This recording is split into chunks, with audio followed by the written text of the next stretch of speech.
The top 50 NRL fantasy players in terms of ownership. Most popular players. We're going to go through them one by one today. Welcome back, everyone. I'm Longy, previous overall champ, and I've got a special guest today, Jai from Blindside NRL Fantasy. How you doing, mate?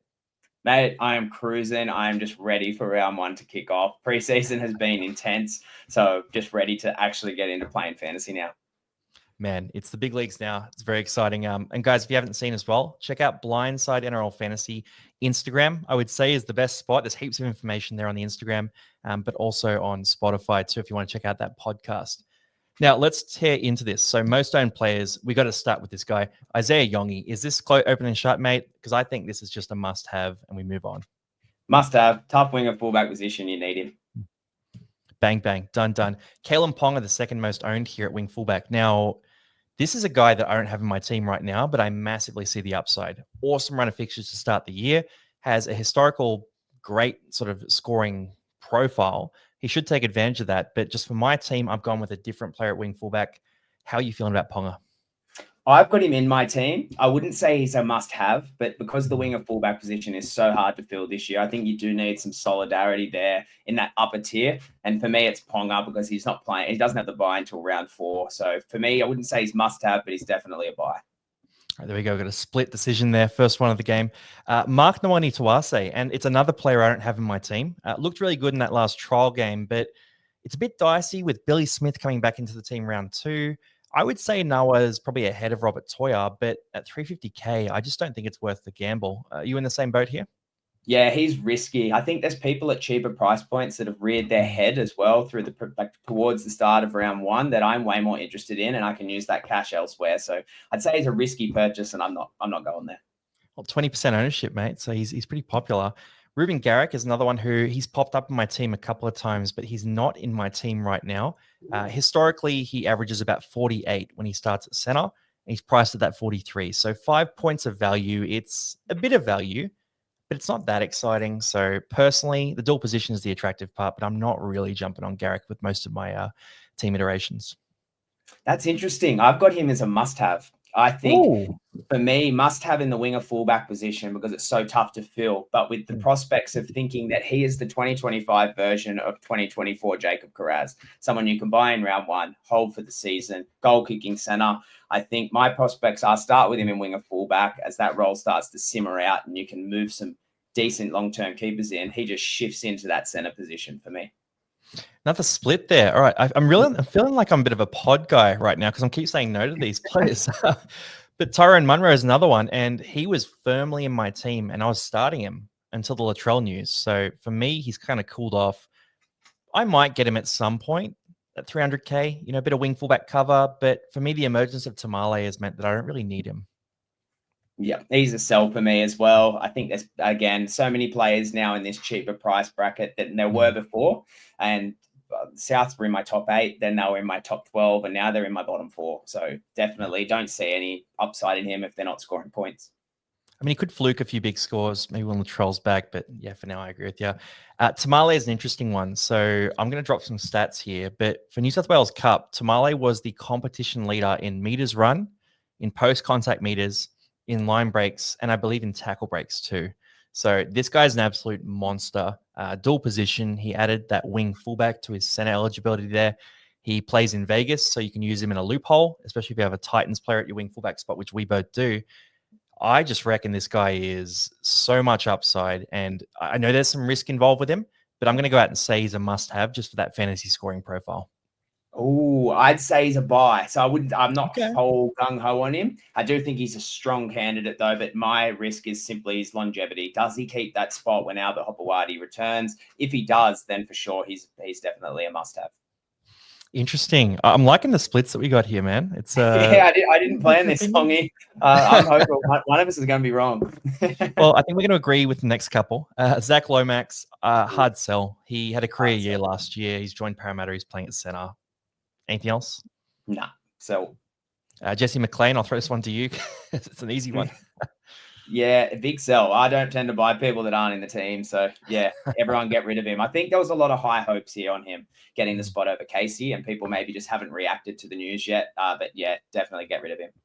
Yep, 12.8% of owners or forgot their passwords to their accounts. Jesse Arthurs is an interesting one. So Biz and I talked about this the other day. Every year we see Jesse Arthurs pop up on a lot of podcasts as a guy that you should target, dual position. This is his year. He played well in X game. So a couple of years ago, it was because he played well in the grand final the year before. This year, it's because he played well. I believe it was in the All-Stars game.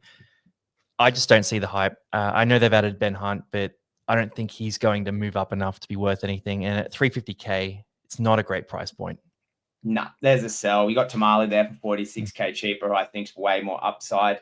And as you said, I think he's been 346K for the last 3 years coming into the season. He doesn't do anything for you. Maybe he finishes there again this year. Hamaso is an interesting one. So we're getting into some dicey options now. He's a guy who not a great base scoring profile, but just always finds a way to find attacking stats. So weirdly consistent with his scoring, considering the way he scores.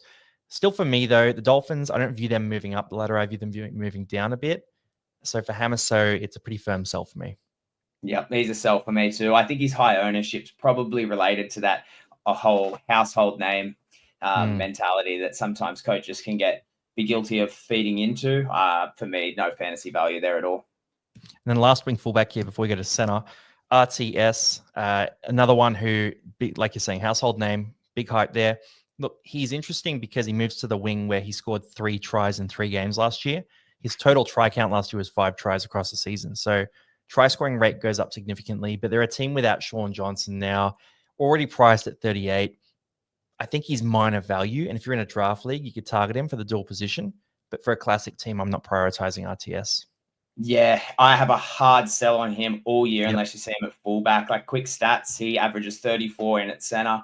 He averages 38 where he's currently priced in on the wing. And unless he's priced in that 40 range where he is when he's at fullback, there's no value there. I think he's household name status again. 100%. All right, let's move through to center then. So we'll just go through each position to get through that top 50. We're 11 players in so far. So a little progress update. Robert Toya here. Now, Toya's another one who has a bit of a job security concern. Not guaranteed to play round 2. Billy Smith is coming back into the team. He will take one of the spots from Nwangani Tuase or Toya. Toya's 230K, and he's a guy who averaged 7 tackle breaks a game and 150 meters in reserve grade. So for me, I think the upside at that base price is too good to ignore. I'm not saying he's a must-have, but he's very close to a must-have, but a very strong buy. Yep, I got him as must-have on my list. I think that there's been some news and some rhetoric around him from Trent Robinson as well, that Trent Robinson said he's been knocking on the door. This is paraphrasing, didn't say these words, but been knocking on the door for a long time. All he needs is the opportunity, and I think he gets the opportunity and he stays here. Bang, bang. Robert Toya's in our teams. Jack Bird's an interesting one. So named on the bench in that last trial game. Does he get named on the bench again? There's a pathway where maybe he plays off the bench and plays 60 minutes, which would be very attractive for him. But ideally, we want him at starting lock. I'm going to say he's a buy because you do need to keep an eye on that bench position. And you also need to keep an eye on the fact that Justin Olam is just medically retired. So Bird did play a few minutes at center in that trial game and potentially could move there, which would make him a firm sell. Yeah, I've got him as risky for me, but he just completely depends on whether he gets named at lock. If he gets named at lock, he's a buy. If he's anywhere else, then I'm staying away from him. And we'll mix it up. I'll throw to you for Jackson Purdue. What are you thinking here? He's in my side, starting center. So he got confirmed earlier in the week as likely to start at center. And traditionally in my team, I always go as cheap as possible in my centers because it's the lowest scoring, or lowest averaging fantasy position since the game came out. So I'm just looking for complete cash value generation there, and Purdue fits criteria. I've got him marked as risky so he's not in my team right now as it stands, Purdue. So historical average, 3 games starting. One of them was on the wing. He averaged 29 points with 2 tries in 3 games. So very weak base stat profile. And that makes sense because he's a fullback half sort of coming out of reserve grade. So doesn't really have that sort of bulldozing running style that I'm looking for out of my centers. I'm like, if you need a guy at 250K, you can get him. He's not bad, but I just don't love the scoring profile. And I think there is some risk with Laybutt floating around the club as well. Yeah. We'll roll through here, and your boy Garrick's already there, but Stephen Crichton, another household name, do you think? Or do you think he could bounce back to that 42 average he had at Penrith? I think he's a household name is what's got him here now. I think he has the potential. I wouldn't say he's a sell. I'd say he's a risky option. He can definitely go back up. We've seen him priced higher. I haven't seen anything that screams out that it's going to happen from round one. Yeah, I think he goes up in price too, but not enough to justify. Dylan Lucas. Now, here we go. Here we go. Okay, this one's a fun one. I'm close to. I'm going to say it. I'm going to say must have Dylan Lucas. Probably not a must. Probably a strong buy, but he's in my team right now. So historically, averages about 55 points when he starts in the back row. Averages 50 based on last year. Had some games off the bench. Center, that kind of thing. He's an absolute weapon, and Newcastle's attack looked really good in that last game too. So when I look at Dylan Lucas, I just think, yep, you know what? I'm going to lock in that center spot, and I've got a guy who I would buy anyway, even if he was at the back row spot. Nice. Yep, he's on my buy radar. He's in my team right now. Plans are similar to Garrick. Let's start him on the edge. Let's start Garrick in at wing fullback. Let's get these cheapies to generate some cash. And when you're looking to move them into your team as final center keepers, there's Dylan Lucas right there for you. I think the only risk for me is that he may not get that 80-minute role all year. That's the only risk. But Ponga spoke on it, and it looks likely that Frizzell's moving into the middle rotation, which would open up 80-minute opportunities for him and KPP. So, yeah, Lucas is in my side, and I don't see myself getting rid of him. Yeah, Frizzy played lock in those reserve grade trial games too, so that could be a goer. Tamale, we talked about. Lomax, we talked about. Howarth, I'm going to throw to you, man, because I know you're a big Howarth fan. What are you thinking here? He is buy. Wouldn't say must have, but I am very, very high on Howarth myself. I think that where he's priced currently is his floor. I think the sky is up. He's now playing outside of Cameron Munster, where Cameron Munster was really in and out of the side. And I think that consistency against alongside a healthy Munster definitely gives him a lot more upside. So instead of those high 20s that he's been scoring, I think we see him move into like a regular floor in the low 30s and upside into the 40s. So yeah, about 5 to 7 points of value there in Howarth is what I'm predicting. I agree with that. He's in a good storm side too, so they should cover up. You got the buy in round 2. Just keep an eye on that. But yeah, your case makes sense. He's not in my side. 450k is just a bit dicey, and there's a lot of center options that are really cheap. So I personally can't make space for him, but I don't mind him as an option. Then we'll go to Stafford Toa here, because we've talked about those other guys there too. So for Stafford Toa, how confident are you that he gets this spot over Fayetape, Jack Bird, and all these other options? Very, very confident. And I have some insight from someone in our Blindside faithful who actually knows his family, and he looks like to be the front runner to get the winger role, which would give him center wing fullback dual. And he's in my side currently, and definitely probably going to take the position of Purdue is my guess. I'm tossing up between him and Purdue now, and it'll all depend on team lists. If he gets named on the wing, gets that center wing fullback dual, lock him in. Dude, that is red hot. That is red hot, because the wing fullback depth is what everyone's lacking right now. Yeah. Does that mean Skelton to center? Yeah, I think it probably moves Skelton to center, and depend on whether or not Buller actually starts in round 1 with his injury recovery. We could maybe see Taruva get in that fullback role temporarily. I'm not sure how it'll move, but I think Skelton is historically comes up as a center through his career. So he's only moved to the wing since joining the NRL. So it'd definitely be interesting to see him move back into his traditional role. And I think Toa on the wing makes sense. Man, that'd be crazy if that happens. Samrani, firm sell. Yes. Like, he's not going to play. He just sounds like a hole filler here. Yeah. Yeah, that's a weird one. Braden Best, I think this one's an interesting one. So I would say he sits in the lower end of the buy section for me. 43.6 average. Last year in full games following round 6, he averaged 57. So went an absolute tear.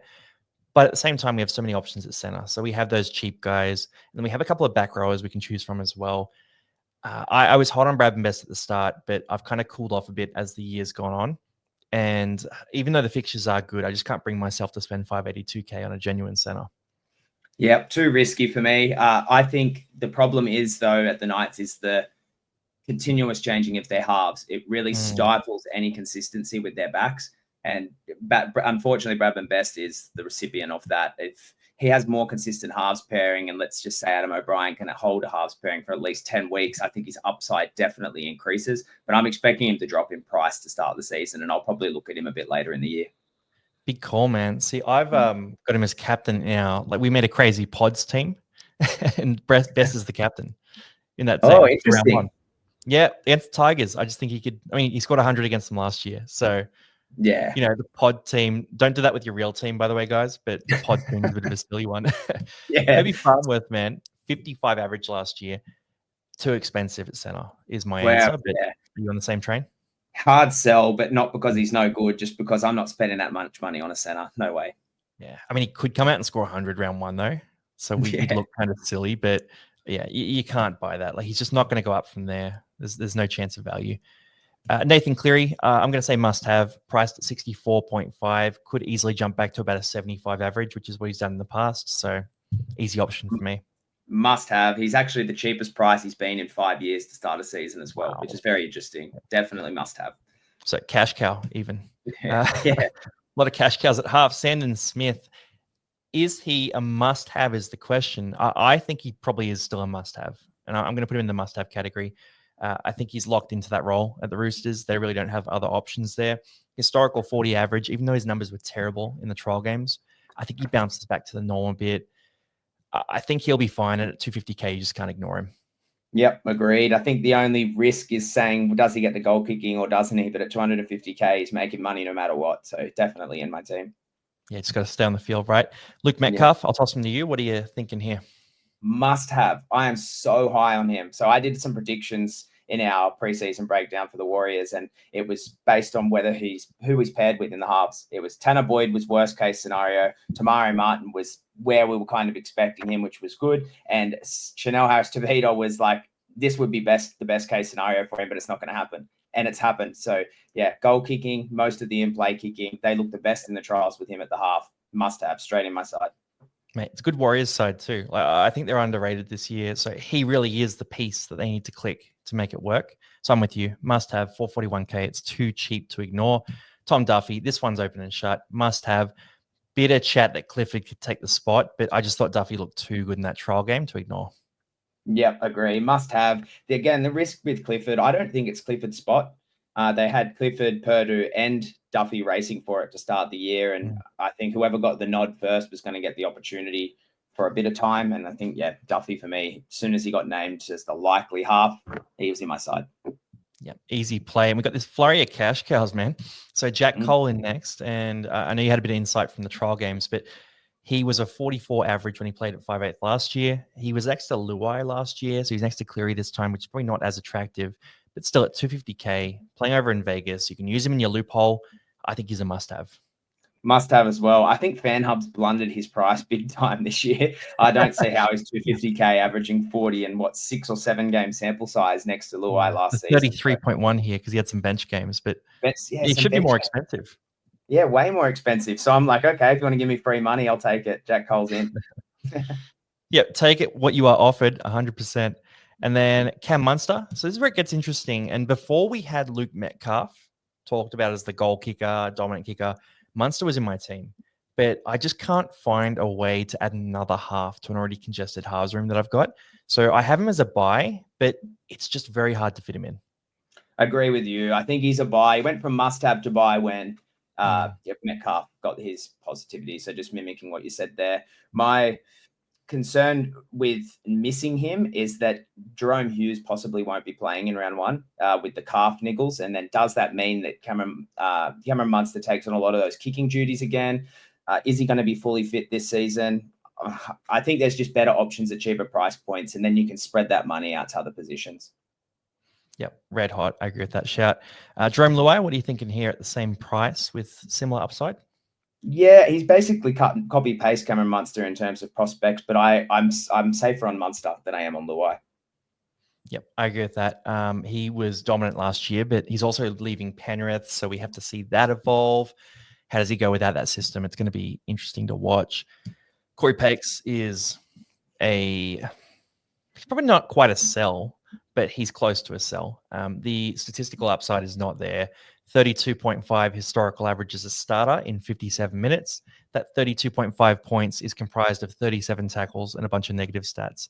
So he really needs big minutes to score well. And there's talk that Billy Walters will be on the bench there.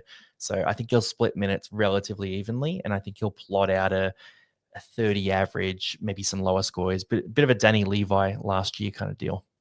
Yeah, I come in with higher prospect. When he first said, "Oh, Corey Pakes is going to get named a hooker," I was interested. But the more I look into it, and the more there's so many options out there at hooker this year, even pod alternatives that you can look into. I just think you got Marmazelis if you really want to go down this route for an extra 19K. I'm pretty sure off the top of my head, I'd much rather go down to him than to move on Corey Pakes. I'm with you there. We'll talk Marmazelis in a bit too. So rolling into the back row next, and this one's interesting. I reckon this is the biggest pod position where, the most owned guys are, in fact, that top 5. I'm not super hot on them in the back row. And you get a bit lower. That's where I'm playing personally. But look, Jack Bird, we talked about here. Tommy Gilbert is interesting. So the talk that Plath will be on the edge, at least to start the game, and then potentially move to the middle, has kind of murked up the waters a bit for Tom Gilbert, because how soon does he move to the middle? What happens there? I think there's a bit of talk that Finafuyaki will come off the bench.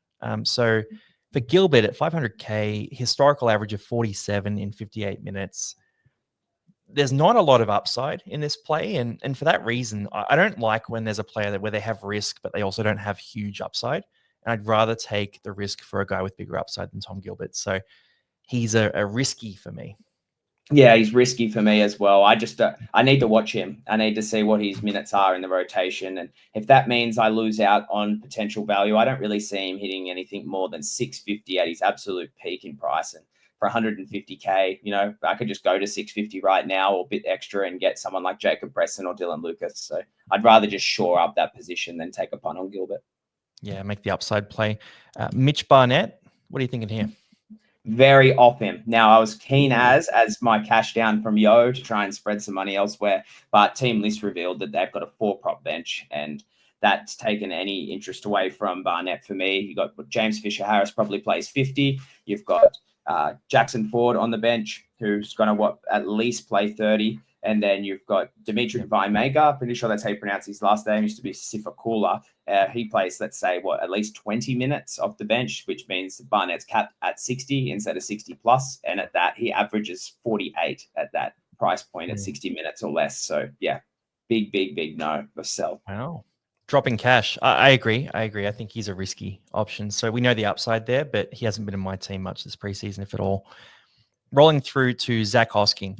And Hosking is not quite a must-have, but he's a buy for me.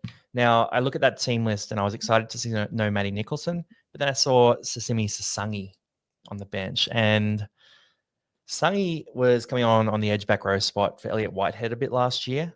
So he could potentially do that with Hosking as well. The minutes aren't guaranteed. I don't love a lingering calf issue either. But at the same time, at 582K and with the ceiling to pop off for 90 points any given week, he's worth the risk for me. So when I was talking about Gilbert before having risk and not reward, this guy has the reward with the risk. So he's in my team right now, but I would say he's a buy rather than a must-have. Yep, I mimic that completely, Longy. He's a buy in my team on the edge right now as well. I'm chasing the upside. We've seen what he can do, and he can blow out of buying contention really quickly. And yes, calf issues are a problem, but even if we just get 5 weeks out of him, I could see him reaching 650 plus and 650K plus. And look, at least you made money on him, and you probably scored a lot of points in the meantime. So yeah, it's a risk I'm taking. Could be a vice captain in Vegas as well. Lock that in. Ola Kawatu, I'll throw him to you, man, because he's in a lot of teams, but I guess the one play I can see here is maybe he develops as a player a bit more and jumps to a new level. But outside of that, there's not really a stat case, is there? Not really. There's 11 games he played last year to start the season where he had an average. I'm pretty sure I might be a bit off on the numbers here, but I know it's definitely higher than where he's averaged for the season here and where he's priced. But it was about 56 to 58 points in the first 11 games. So there's an argument to buy him at the start of the season. And if you don't buy him at the start of the season, I wouldn't buy him at all, because the origin period is quite tough for the Manly Seagulls in their bye schedule. And if he gets selected in origin, he misses out on, I think he plays 1 game over 9 games from round 12 to round 20. And so if you're not buying him from round 1, there's no point having him over the origin period. Maybe a run home candidate if he dips in value. Yep, fair shout. He did finish last year a bit slow too, so that sort of soured him in my mind. Nafahu White is interesting. Historically needs decent minutes to score well. So his big minutes average is about 44 points in 50 minutes. Spencer Lenu's out for the first 2 weeks, so we could see White potentially get that starting spot. There's just a lot of questions here, and it's tough to know what's White and Wong with this team, but me off. I love that joke. It's so late. You're so nonchalant with that too. It caught me off. Yeah. Oh. But look, you could do worse. He's a soft buy, I would say. But what do you think of White here, man? I'd say he's risky. It's longevity for me. I don't want to buy in at 400k and him not have any sort of at least slow burn. And if he'll definitely be good for the first 2 rounds. I'm predicting that he starts in at prop as the Lenu replacement, and then when he comes back, the question is where does he go? And for me, I think I'd rather just pay up a little bit more or go in a different direction than to take that punt there at this price point. Yep, I agree with you there. The upside is limited as well. Kelma Tuolangi is another one in this sort of price bracket, and we did a team preview on your YouTube channel on Spotify on the Blindside show. Now, Kelma wasn't in your 17. There's a lot of talk that he might be in the 17, he might not. If I was picking the team, he wouldn't be. I just like Ryan Madison and Cartwright better, but he's been training there and playing there in the trial games. So interesting one coming into round 1 with a historical average of 39 points across 80 minutes. Priced at a 31. 8 points of value theoretically. Just not great job security. Yeah, I just don't like the volatility of his scoring. I'd give him risky. I wouldn't say he's a sell, because if he gets the start there, there's opportunity for him to put together a string of games and possibly make money. But he won't ever be in my side unless he can earn his way in, is how I like to say it over on Blindside. Like, I want him to have to earn his spot in my team. And he hasn't done that in the preseason. And in the preseason, just based on a 2 trial sample size, it kind of validates that perspective. So all through 2024, he was up and down, up and down, up and down. And now he's finished the season price at 420k, which is kind of where he come in to start. Where he maintained a lot of his price when he started to hit that volatility through the season. And then in the first 2 trials, he goes great in the first one. Everyone's got him in the team. And then he just lets this Jackbird through in a try, absolute blunder. I think he ran 7 run meters in that whole game in that second trial. So not metrics I want in a cash maker. Do you want to hear the numbers? 8 run meters, 7 missed tackles. Oh, wow. I didn't make attention to the missed tackles. That's insane. Yeah, it was pretty brutal, man. I agree with you. Risky option, but a guy who does have upside, so it could pay off. Johnny Bateman is one who has lowered on a lot of people's lists, had a pretty lackluster game in terms of fantasy production, but did have a number of those sort of typical Bateman shuffle across the field, pass to create an attacking play kind of plays. So for me, I've kind of stayed at the same level on him, which is a soft buy. If I was desperate, I would get him in, but I just sort of look at Hosking and think there's more upside with Hosking and less risk. So for me, soft buy on John Bateman. Yeah, I'm going to say buy too, but I've got a feeling this year, I don't know what it is. He's a buy, but he's no way I'd invest in him myself. They've moved from Canberra all the way up to North Queensland. That's a narrative that's getting thrown around a bit. Like, can he deal with the weather change? Can he play the 80 minutes that he looks destined for? But then you look at his metrics and he looks almost certainly a buy based on career metrics. But I don't know. There's something about him this year. I just don't feel it. I don't think Bateman's going to do it this year. And like you said, you got Hosking for a tiny bit cheaper, and he has way more upside. So yeah, I've got him as a buy, but I wouldn't invest in him myself. Yeah, I will say at one point, him and Papali'i were my back rowers. It's really cooled off since then. So rolling into Kalaumatangi next, and this is one that he had a moment. He had about a day where he sort of shot up to everyone's team when Cam Murray got hurt, which is super unfortunate, obviously, but there was a bit of talk that Kalaumatangi might play lock, and then they came out and they ran Tallis Duncan in the trial. So we talk about Hubner. There's basically no clarity on South Sydney, but one thing is clear, it's probably not going to be Kalaumatangi. So for me, firm avoid, and I'd say a sell here. Yep, me too. Sell. If he's not locked, I'm not buying. Yep, easy play. Halasima, you could make a case for him a little bit on the bench there, but I just don't think the minutes are there, so sell. Yep, sell. No minutes, but I have massive prospects for him in the future. I think he's the edge of the future, but he just needs a starting role. He's a weapon, 100%. And then we'll cover a few more of these guys because they're interesting. Papali'i named on the bench, firm sell for now, but keep an eye on him. At some point, he will be a buy this season, I think. Yeah, echo that completely. Just need to see him starting on the edge. Awesome. And then Finafuyaki, the whispers I've heard are that he'll start on the bench and come on for Max Plath at some point, who will start on the edge. So whether that stays the same after the trial game where they didn't play that great is questionable. But for Finafuyaki, I think it's a sell. Yep, sell for me too. We didn't really see that much out of the Cowboys as well when he played there last year to justify me being like he's going to have a great opportunity at the Dolphins. So yeah, I need to see something from him to again earn his spot in my team. Yeah, it needs 80 minutes. That's the big thing. And I'm extending the second rowers here because we have to talk about Jacob Preston. They're interesting. Now, I know you're a bit of a Preston guy, man, so I'll throw him over to you. Mate, I'm so high on Preston. He's trial, so it's more a narrative-driven interest, but it was validated by the eye test, and his metrics last year were down on what he can perform for 2024, just injury impacted. But supposedly he was really, really upset with how he performed in 2024 and the whole off-season and all preseason. He's been training the house down. Now, I know that's a rhetoric that goes around. Like, how many houses has he trained down? I don't know. But supposedly he's breaking all the records that he set for himself in PBs this preseason, and he looks really good out on the field. So, 695K, can't see him. I can definitely see him, hitting 750K. And for me, just get him now, keeper on the edge, won't play Origin, lock him in. Buy or must have? I think there's so many options in the edge that I couldn't say must have. So I'll say buy for sure. Yep, I'll say buy too. But personally, I have Gus Crichton over him, who is just here. I might as well cover Gus Crichton here. So for Crichton, I just reckon the Roosters will be pretty dodgy this year. And we're going to see Gus Crichton go back to that crab running, dropping fens, throwing silly offloads, all that sort of stuff, which it's not necessarily the best for footy, but it's the best for fantasy. That's what I want to see for Gus Crichton. I think the other thing is he's not that traditional sort of line running back rower where he just plays a simple game off his half. He's a guy who creates with the ball in his hands. So if they shovel the ball across to him and ask him to do something, he's going to produce more than he doesn't. So I think Gus Crichton could jump back to that 60-plus average this year.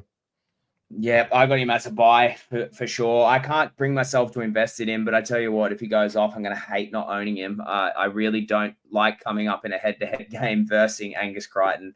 It's very uncomfortable because he can go off, and when he doesn't go off, his scores are still like high 30s, low 40s. So definitely interest in Crichton, but it will just depend whether or not I can generate the cash to get him in. I'm going Preston, so it'll be hard to justify owning both of them. Yeah, you got to pick one. That's the hard part. Jezewski starting in the back row for the Broncos, and historically like a 28 average when he starts there. Might have Piakura on the bench. I'm actually thinking that he's a risky, if not a sell. Yeah, he's risky for me. I need, even though he's at a good price point, again, he doesn't have that 35 plus at least that you're looking for guaranteed value. He's got competition for position. I think Piakura is a stud. He's one of my favorite players to watch when he's actually playing well. So I don't think it takes much time for him to work his way back into the side. Yep, agree. Or come off the bench and play most of the minutes. Like that's the other thing that could happen there. All right, middle forward. So we got 11 middle forwards to cover here. Now, Terrell May, must have, absolute weapon. I'm not even going to explain it. Just get him into your team. Must have, absolutely. He is my prediction. We made a bold prediction thing. I think he's going to be the highest priced, highest averaging player for 2025. He could do it. He could do it. No, that's bold, mate. That is very bold. But he could. It's out there. I'm big on him. I think he's pretty insane, though. You're making a big call there. I'm going to hold you accountable to that one. Clip me if I'm done wrong. I think he's a buy. Yeah, I'm remembering. But I think Yo's a buy. He's on my team, but he's very solid, very reliable. If you're a player who's a bit more of a rookie, first, second, third year maybe, and you're a bit uncertain, then you can plug Yo in and you get consistent scores out of him. But if you want to take a gamble, play for the upside, take a risk, put yourself under a lot of emotional strain, like I like to, then you go away from Isaiah. You take a few more gambles. You can downgrade him to someone a bit cheaper, like a Gus Crichton, free up 150K, and then upgrade someone else elsewhere. Yeah, I agree with you. I think he's a buy, but I think there's just so much money to spend. To buy him at 865 and Cleary at 880, you're really packing a lot of money into both of those guys. And I don't know. I think there's so many options in the middle this year that have good potential to generate cash. I'll look at Yo for the year when I think he'll probably lose money to start the season. So I'll look at him later in the year. Yeah, easy. Easy option there for both of us. Royce Hunt, I think he's a risky option. Now, he's played 3 games in his career over 40 minutes. Doesn't have a PPM that warrants him being bought if he plays 30 minutes. So we're expecting, if you're buying him, you're expecting him to jump up to some decent minutes. And 275K is not expensive, but it is 45K more than the base price player. So personally, he's not in my side. And unless I get really desperate, I'm probably not going to pick him up because I just don't like having players on my bench who I wouldn't want to put in my 17 because we only have 4 emergency spots. And Royce Hunt feels like one of those players. Yep, he's not in my side either. He was there to start the season, but the more you look into it, especially his stats and his PPM, as you alluded to there, he is not as appealing anymore. And unless he gets like a 40-minute starting role, I don't have any investment there at all. But you can just say go to base price or go to 250K, and that 25K can be very, very handy. Like say even getting you from someone like a Dylan Lucas to a Preston or something like that, if that's what you're looking at. So yeah, those tiny amounts there on the cheapies can add up to a lot when it comes to actual keepers and big guns you want on your side. So no interest in Hunt at the moment, but I'd say he's risky. Yeah, you don't want dead money. I'm with you there completely. What do you think of a Connor Watson? Must have. That's my goal. Must have. Absolutely must have. Likely to get. I would say that that's hedged on him getting the hooker mid duel. So I'm expecting him to get named for the Roosters at hooker. Absolutely must have. I'm predicting that he's priced higher than Harry Grant at the finish of the year. That's another bold one that you might want to catch me on there. Wow. But yeah, I think he's going to be the highest averaging hooker for 2025.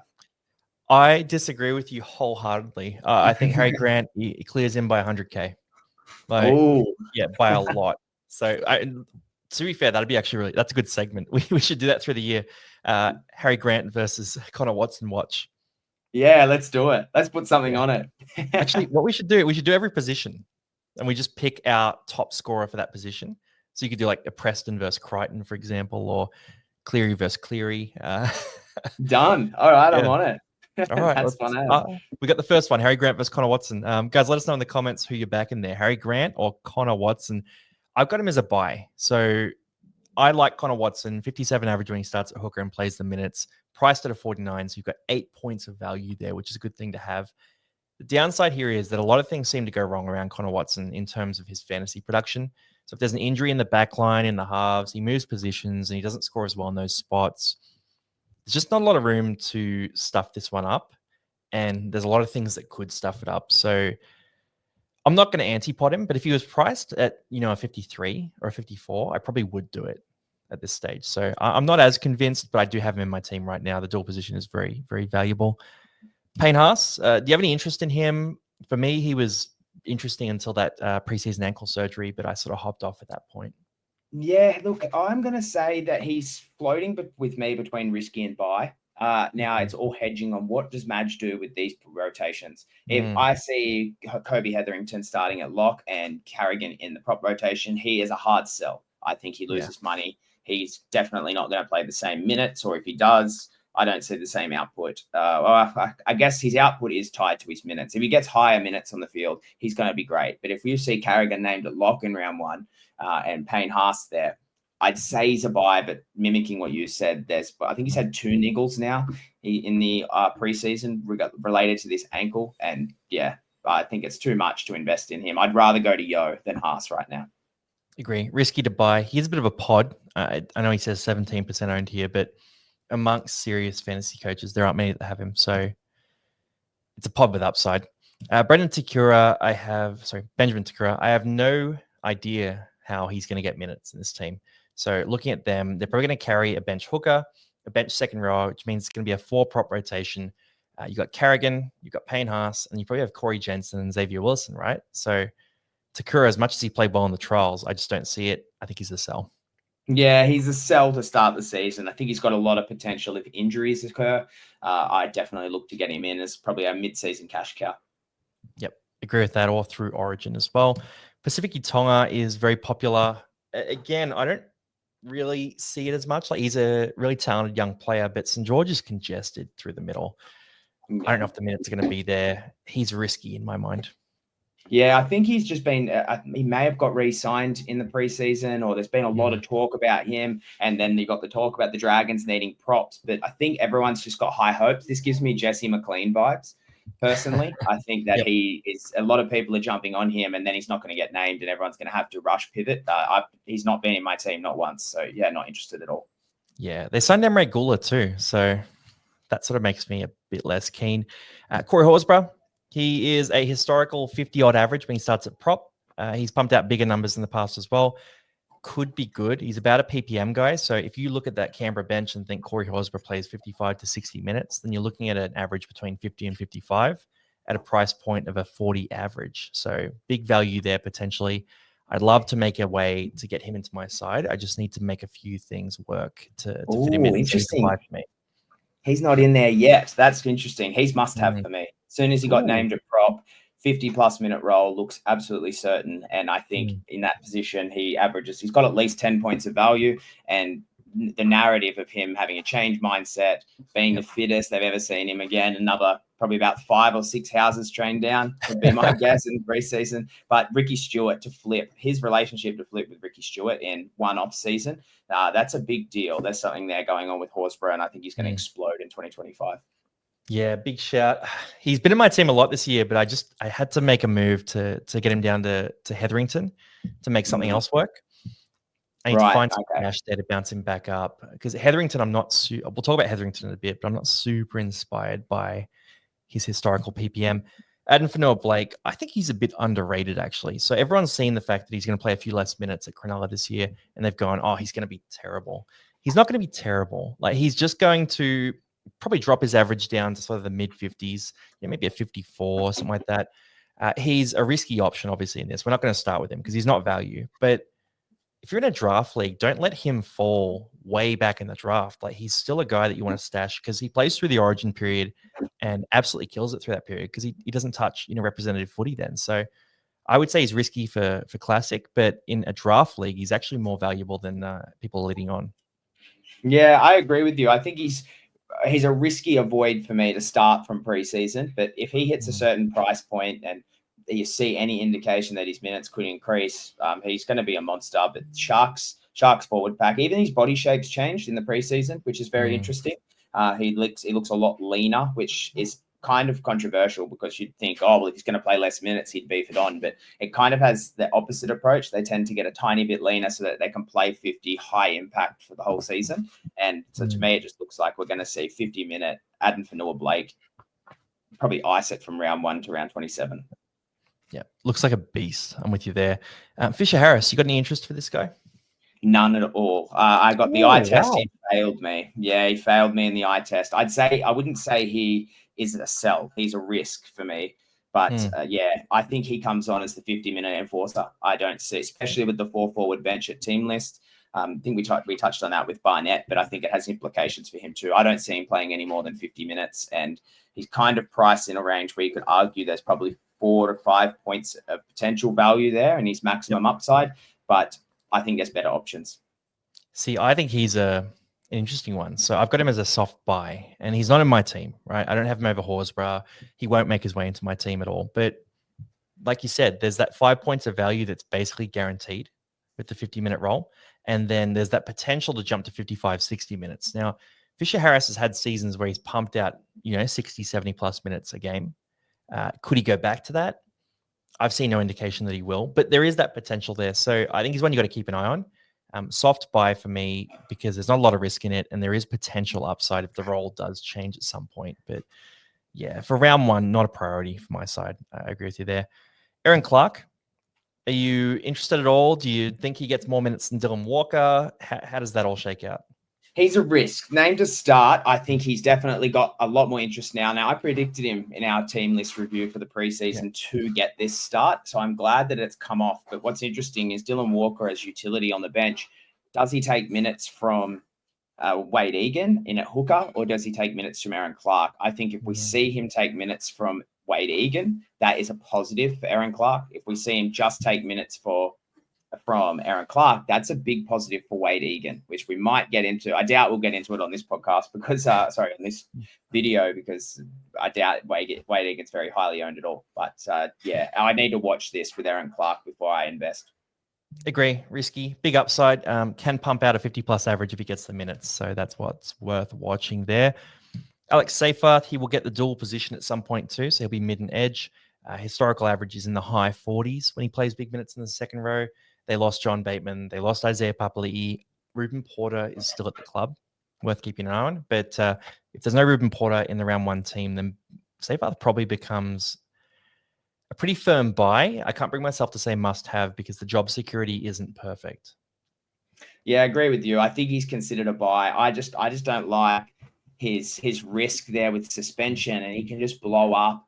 And it's not to the point where it's like, oh, what, he has a few blow ups, he'll get sent off. It's like, he's a risk every time he makes a tackle or every time he's in a tackle of something bad happening. And I'm just, when he plays, I'm like, whoa, I can't own him. He'd stress me out all year. So he's a buy in terms of metrics and potential. But yeah, no, I wouldn't go there. Yeah, interesting one. I mean, dual position is effective there. Max Plath will play some edge, play some middle this year. He's shooting for 80 minutes, he said in an interview recently as well. Priced at 52, it's not cheap. I personally don't think the upside is there. So I think he had some moments where he overperformed last year with some big attacking stats, and I think we see a bit of a return to a more normal season for Plath with Gilbert back. I'm not going to say avoid because he's got that hooker mid eligibility, but I will say risky. Yeah, risky. I mimic you there. I need to see him. That's basically how I'm looking at Plath. I need to see how this rotation works under Wolf. Yeah, it's a tough one. And then Amon as a sell, he won't start. I'm just going to jump to some relevant players actually here because Atoka Manu's one that's interesting. Pumped it in the preseason. They need props to play minutes. Is it that simple?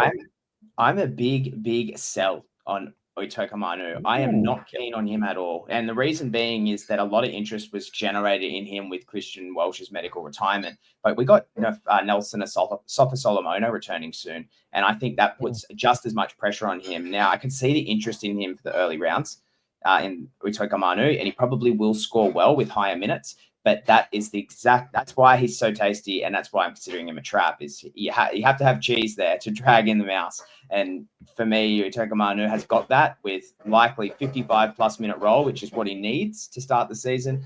Nas comes back, he drops back to a 50-minute role, and now you're looking to trade him out again. The thing is, his metrics, his PPM is monster. He could be one of the best mids in the game, but he just doesn't get the minutes, and I don't see it happening here at the Storm either.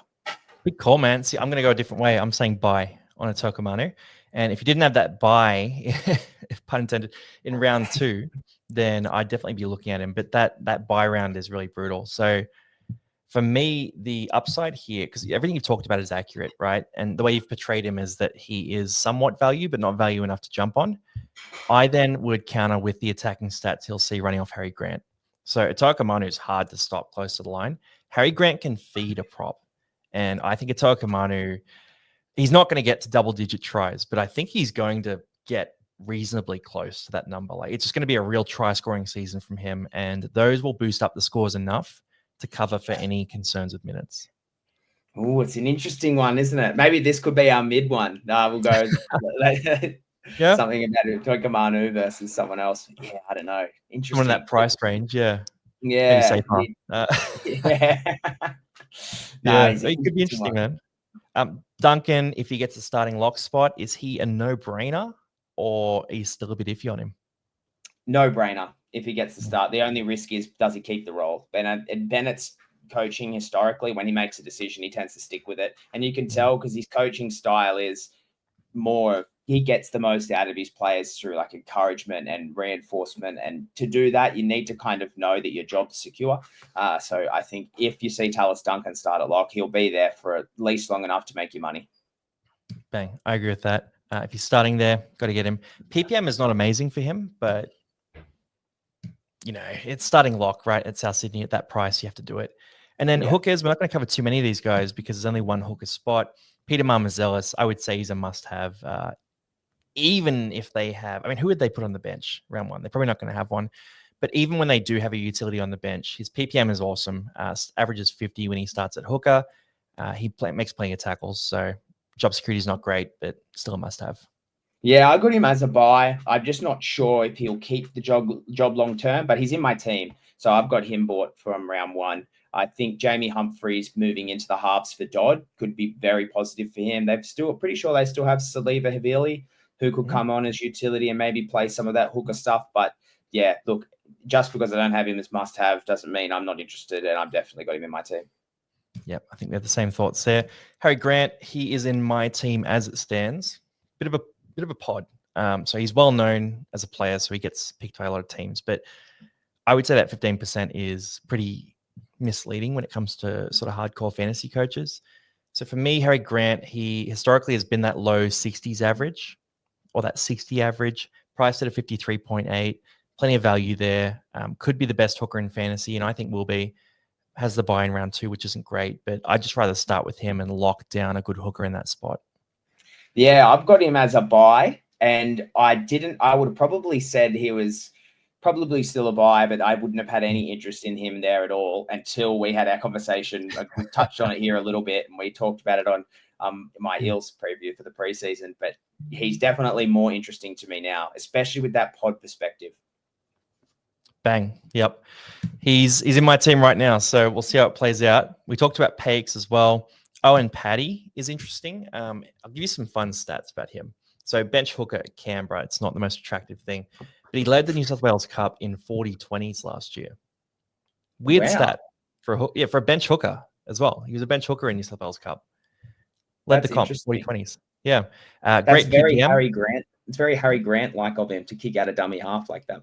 Yeah. Well, defensive work rate's there too. Like, he's got a profile of a player who could be very good if he gets the minutes. Now, if we saw him even with 40 minutes guaranteed, like if Ricky came out and said that, I'd probably have him in my team. But we just don't know what that's going to be. And we've seen bench hookers at Canberra get like 15 minutes at the end of the game, 10 minutes, sometimes even 5 minutes. So I can't bring myself to do it, but I am seeing a few teams jumping on, and I don't think it's as crazy as it looks. Yeah, I think his base price definitely is a big appeal, like 250K to 220K. And if you think, I know it's a different position, but Royce Hunt down to Owen Paddy opens you up 45K there. That's a lot of money to take you into some different tier in the middles or the edges or the halves even. So yeah, for me, I could see the interest there for sure. I won't go on him from round 1 personally, but I'd say he's risky. I'll give you one here. Hetherington. Corey Pakes. Thinking about Broncos. So Pakes is 300K. Paddy's 230. I'd probably take Paddy over Pakes. Yes, me too. 100%. Yeah. Well, 70K, right? You got to take that. And then, I mean, any other hooker, I'll just go to Coruscant because he's next owned. He's out for round 1, obviously with that suspension. 44-point average. I don't think there's enough upside in this to get on him, especially missing round 1. But I can see some teams doing it, and there probably is about 5 points of value if everything goes right. I do think the addition of Terrell May and Jack Bird there is going to help him in terms of creativity and attack through the middle, but I just don't think it's going to be consistent enough for him to be worth buying. Yeah, I agree with you. He went from potentially a risky pod to me to a sell as soon as I seen Adam Doueihi kicking. So there's every reason to think that maybe Adam Doueihi gets the goal kicking off Coruscant longer term. And for me, I'm like, oh, that's taking any potential for his scoring to increase away. So yeah, no interest for me.